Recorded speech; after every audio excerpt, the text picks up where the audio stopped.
You always want your teams to get off to a quick start, especially offensively, especially in a hostile environment on the road. And you did. You dominated that first quarter while jumping out to a 12-0 lead. We did, and our game plan was that we wanted to run the football, have our chance to, really establish ourselves, and we did that. Obviously a field goal that we turned into a fake field goal that led to a touchdown.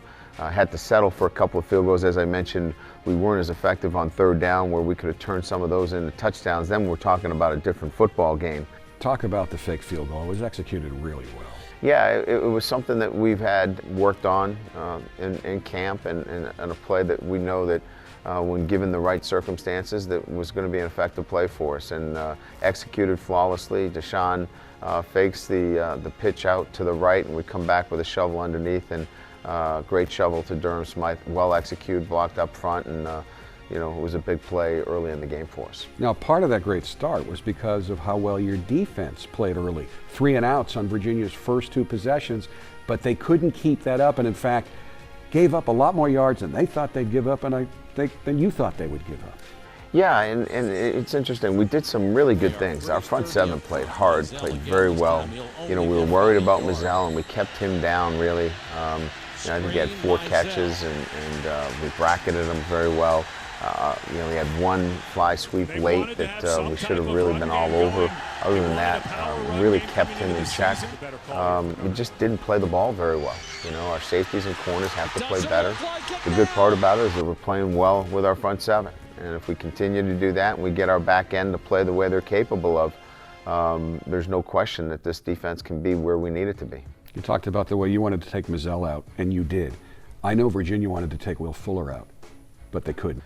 Well, he's a difficult guy to defend, especially to the wide field. And if you're willing to throw the ball 40, 50 yards, sometimes 60 yards down the field, that's a hard ball to complete. And most coaches will say, all right, we'll let you throw that, and we'll throw it. And we work on it in practice, and it's something that we spend a lot of time on, and we think that if you give us that opportunity, we're going to go to it.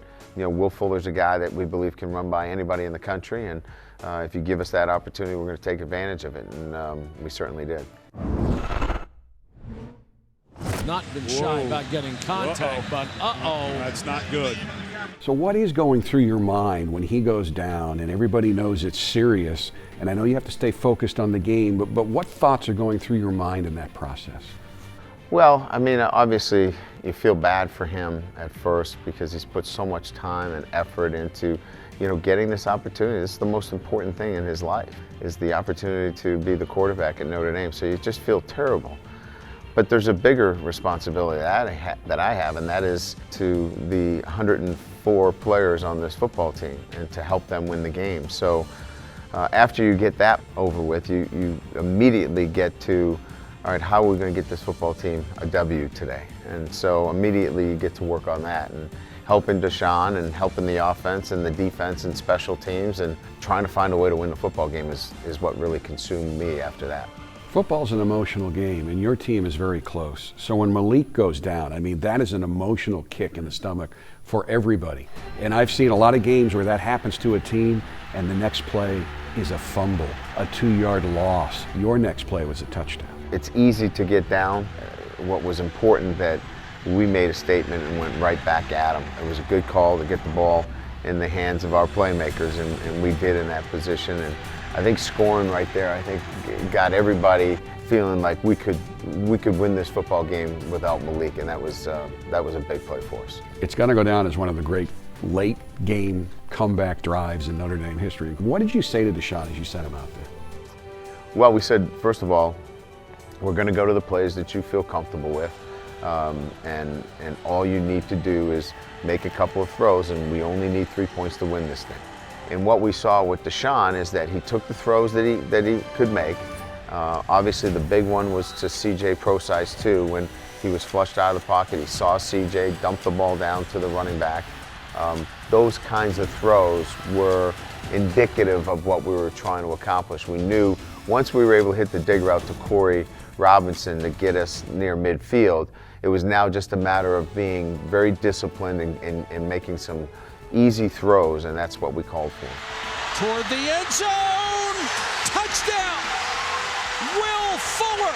How does he get free for that last touchdown? he came off the line a little bit delayed and ran a double move, and the corner bit in a little bit, and Will just accelerated, and the corner, you know, tried to get out of his pedal. He just couldn't, because Will's just got such great speed. And even if there was a safety over the top, where the ball was thrown would have been very difficult for the safety to get there in time. And it was just a great throw by Deshaun, and just great speed and adjusting to the ball in the air, and just a great way to finish it.